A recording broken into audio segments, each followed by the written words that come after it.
আসসালামু আলাইকুম। প্রিয় শিক্ষার্থীরা, অনলাইন ক্লাসে তোমাদের স্বাগত জানাচ্ছি। আমার আজকের ক্লাসটি এইচএসসি মানবিক বিভাগের শিক্ষার্থীদের জন্য, অর্থাৎ দ্বিতীয় বর্ষের শিক্ষার্থীদের জন্য। বিষয় ইতিহাস দ্বিতীয় পত্র বা আধুনিক বিশ্বের ইতিহাস। অধ্যায় চতুর্থ বলশেভিক বিপ্লব। উপস্থাপনা করছি আমি ফারহানা গুলজার, প্রভাষক, ইতিহাস বিভাগ, ওমর গনি এমএস কলেজ, চট্টগ্রাম।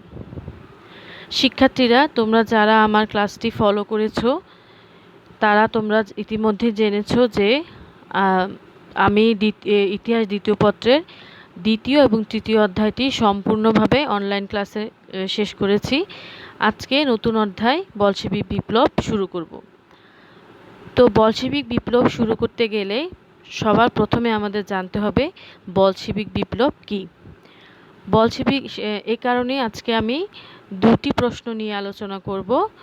প্রশ্ন এক হচ্ছে বলশেভিক বিপ্লব কী, আর দুই হচ্ছে বলশেভিক বিপ্লবের পূর্বে রাশিয়ার অবস্থা কেমন ছিল তা বর্ণনা করো।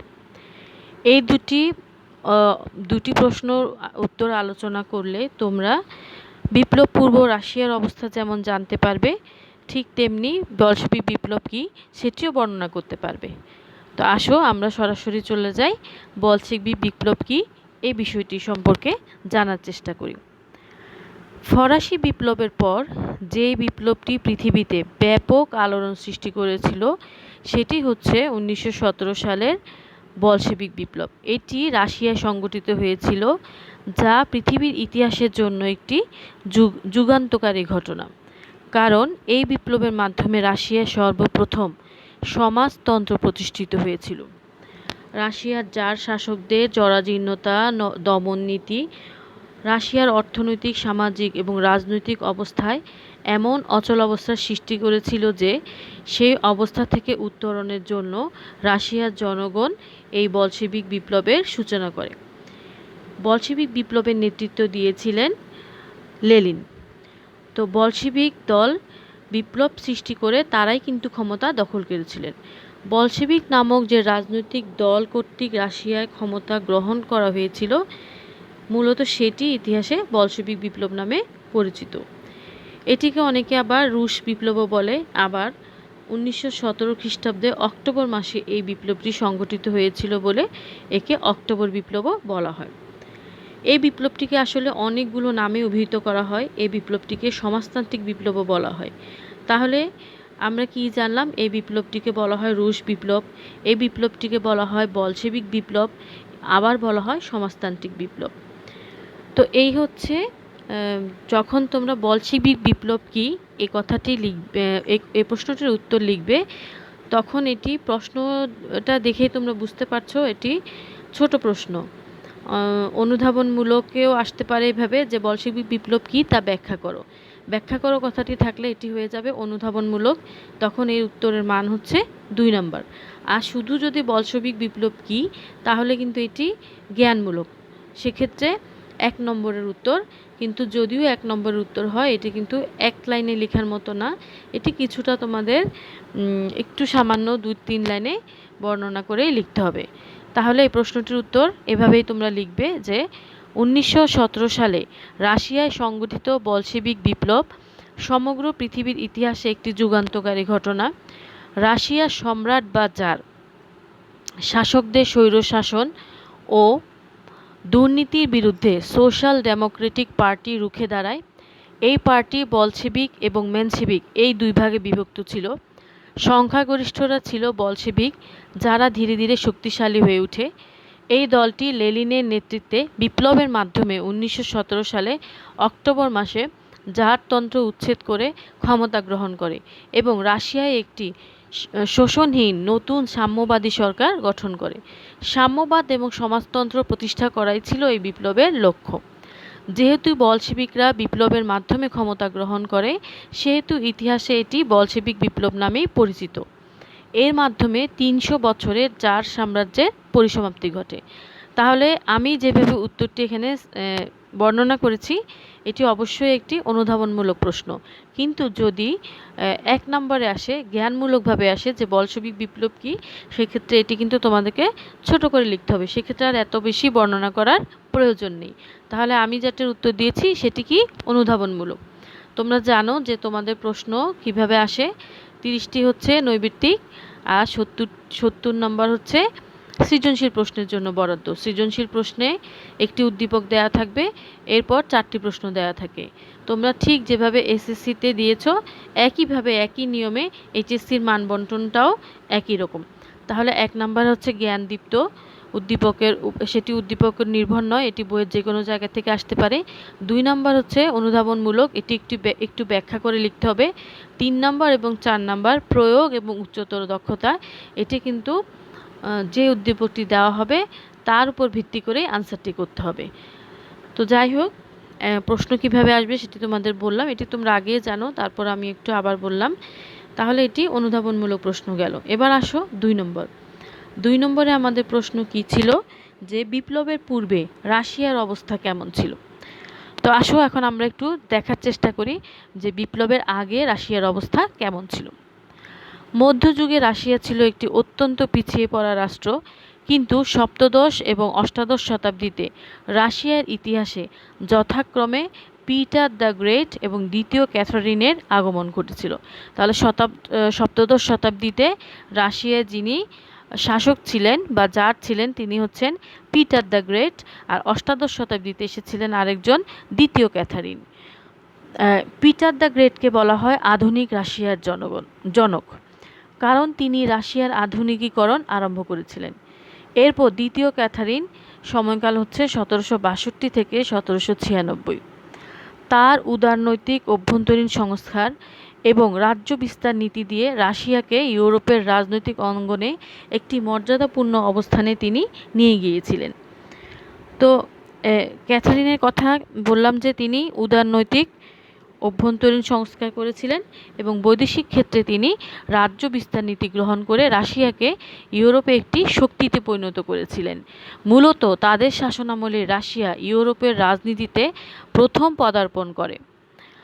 তো এই দুজন রাশিয়াকে ইউরোপের রাজনীতিতে প্রতিষ্ঠিত করেছিলেন। পরবর্তী সময়ে আসেন প্রথম আলেকজান্ডার, যার প্রথম আলেকজান্ডার, তার সময়কাল হচ্ছে 1801 থেকে 1885। তিনি নেপোলিয়নকে মস্কোর যুদ্ধে পরাজিত করেছিলেন। পরাজিত করে তিনি পৃথিবী বিখ্যাত হয়ে গেছেন। তিনি উচ্চ মর্যাদা নিয়ে ভিয়েনা সম্মেলনে যোগ দিয়েছিলেন। তার উদ্যোগেই পৃথিবীর প্রথম শান্তি সংঘ, পবিত্র চুক্তি এবং ইউরোপীয় সংঘ প্রতিষ্ঠিত হয়।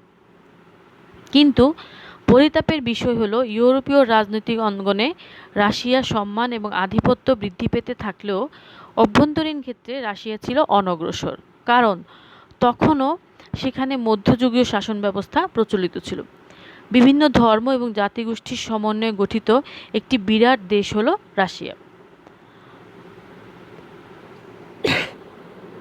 তাহলে প্রথম এই দুটি যতটুকু আমি এতক্ষণ বর্ণনা করলাম তার থেকে আমরা জানতে পারলাম যে পিটার দ্য গ্রেট এবং ক্যাথারিন তারা তাদের পলিসি দ্বারা রাশিয়াকে ইউরোপে একটি শক্তিতে পরিণত করেছিলেন।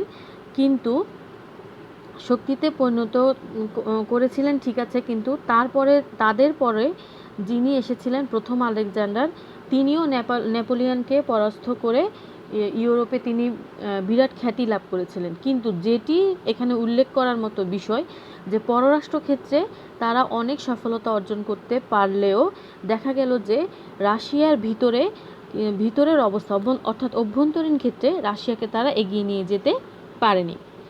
তো রাশিয়ায় তখনও মধ্যযুগীয় শাসন ব্যবস্থায় প্রচলিত ছিল। বিভিন্ন ধর্ম জাতিগোষ্ঠীর সমন্বয়ে গঠিত বিরাট একটি দেশ ছিল রাশিয়া। স্লাভগণ ছিল সংখ্যাগরিষ্ঠ এবং তারা দেশ শাসন করত। জনসংখ্যার 2/3 ছিল খ্রিস্ট ধর্মাবলম্বী, এরা ছিল গ্রিক চার্চের অনুসারী। তাহলে দেখা যাচ্ছে যে বহির্বিশ্বে রাশিয়াকে ইউরোপে প্রতিষ্ঠিত করতে পারলেও প্রথম আলেকজান্ডার মৃত্যুর পর প্রথম আলেকজান্ডারের সময়কালেও রাশিয়ার অভ্যন্তরীণ অবস্থা অতটা ভালো ছিল না। তো প্রথম আলেকজান্ডারের মৃত্যু হলে তার ভাই প্রথম নিকোলাস তিনি জারের পদ গ্রহণ করেন। তার সময়কাল হচ্ছে 1825 থেকে 1855। এই সময় কিন্তু রাশিয়ায় গৃহযুদ্ধের সৃষ্টি হয়। তিনি তা কঠোরভাবে দমন করেন, কিন্তু পররাষ্ট্রনীতির ক্ষেত্রে তিনি ব্যর্থ হন। অর্থাৎ গৃহের দিকে নজর দিতে গিয়ে বাইরের ক্ষেত্রে কিন্তু তিনি তেমন সফলতা অর্জন করতে পারেননি। তার সময় একটি বিখ্যাত যুদ্ধ হয়েছিল, ক্রিমিয়ার যুদ্ধ। সেই যুদ্ধে তিনি পরাজিত হন। প্রথম নিকোলাসের মৃত্যুর পর ক্ষমতায় আসেন দ্বিতীয় আলেকজান্ডার। তার সময়কাল ছিল 1855 থেকে 1881। তাহলে খুব খেয়াল করো, প্রথমে ছিলেন প্রথম আলেকজান্ডার। প্রথম আলেকজান্ডারের সময় প্রথম আলেকজান্ডার নেপোলিয়নকে পরাজিত করেছিলেন এবং তিনি পৃথিবীর প্রথম শান্তিসংঘ পবিত্র চুক্তি এবং ইউরোপীয় সংঘ এই দুটি প্রতিষ্ঠা করেছিলেন। তাহলে তার খ্যাতি ছিল কি, তিনি নেপোলিয়নকে পরাজিত করেছিলেন মস্কো যুদ্ধে এবং দুটি আন্তর্জাতিক সংগঠন বা ইউরোপীয় সংগঠন তিনি প্রতিষ্ঠিত করেছিলেন। তার মৃত্যুর পর আসে তার ভাই প্রথম নিকোলাস। কারণ প্রথম আলেকজান্ডারের কোনো পুত্র সন্তান ছিল না, তাই তার মৃত্যুর পর তার কনিষ্ঠ ভ্রাতা প্রথম নিকোলাস তিনি জারের পদ গ্রহণ করেন। তো প্রথম নিকোলাসের সময় গৃহযুদ্ধ হয়েছিল। সেই গৃহযুদ্ধ তিনি কঠোরহস্তে দমন করেন, কিন্তু বহির্বিশ্বের ক্ষেত্রে তিনি ব্যর্থ হয়েছিলেন। তিনি ব্যর্থতাটা কি, তার সবচেয়ে বড় ব্যর্থতা হচ্ছে ক্রিমিয়ার যুদ্ধে তিনি পরাজিত হন। প্রথম নিকোলাসের মৃত্যুর পর জার দ্বিতীয় আলেকজান্ডার রাশিয়ার মসনদে বসেন। তার সময়কাল ছিল 1855 থেকে 1881। তাহলে এর মধ্যে কিন্তু আমি তিনজন জারের কথা উল্লেখ করেছি। একটা হচ্ছে প্রথম আলেকজান্ডার, তারপরে প্রথম আলেকজান্ডারের ছেলে ছিল না বলে তার ভাই আসেন প্রথম নিকোলাস। প্রথম নিকোলাসের মৃত্যুর পর আসেন দ্বিতীয় আলেকজান্ডার। এগুলো কিন্তু তোমরা ইয়েগুলো ঠিক রাখবে, ধারাবাহিকতাগুলো ঠিক রাখবে, খুব খেয়াল করে পড়বে। একজনের জায়গায় অন্যজনের নাম লিখে দিলে কিন্তু হবে না। তো যাই হোক, দ্বিতীয় আলেকজান্ডার যখন ক্ষমতায় আসেন তখন রাশিয়ার রাজনৈতিক, অর্থনৈতিক, সামাজিক অবস্থা খুবই শোচনীয় অবস্থা হয়ে পড়ে।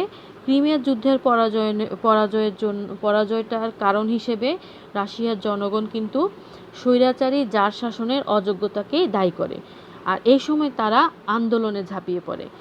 দ্বিতীয় আলেকজান্ডার কঠোর নীতি পরিহার করে উদারনীতি গ্রহণ করেছিলেন। তার উদারনীতিটা কিভাবে প্রকাশ পায়, যেমন তার সবচেয়ে উল্লেখযোগ্য সংস্কার হচ্ছে ভূমিদাস প্রথার উচ্ছেদ। রাশিয়ার ইতিহাসে এটি একটি যুগান্তকারী পদক্ষেপ ছিল। তিনি এজন্য কিন্তু তাকে মুক্তিদাতা জার হিসেবেও উল্লেখ করা হয়।